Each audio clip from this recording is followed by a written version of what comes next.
Wasu muhimman abubuwa da ya kamata ku sani game da tattaunawar ƙasashen Amurka da Iran,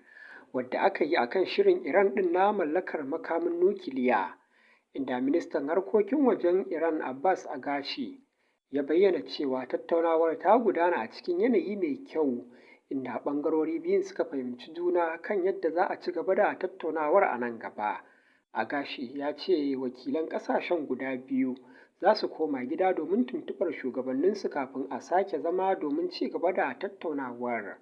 Dukkanin ɓangarorin sun nuna aniyar amfani da hanyar diflomasiyya wajen magance rikicin da ya shafi shirin Iran na mallakar makamin ƙare dangi wato nukiliya. Sai dai Amurka na son a faɗaɗa tattaunawar ta haɗa da shirin makamai masu linzami da kuma zargin Iran da goyon bayan ƙungiyoyin da ke haddasa rikici a yankin Gabas ta Tsakiya.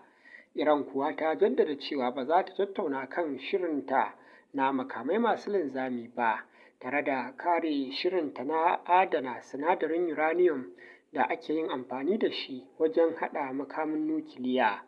A baya dai Amurka da ƙasashen Turai sun ƙulla yarjejeniya da Iran kan shirin nukiliyarta, amma shugaban Amurka Donald Trump ya fice daga yarjejeniyar a wa'adin mulkinsa na farko, amma a yanzu yana neman sabuwar tattaunawa da ƙasar ta Iran a kan shirinta na mallakar makamin ƙare dangi.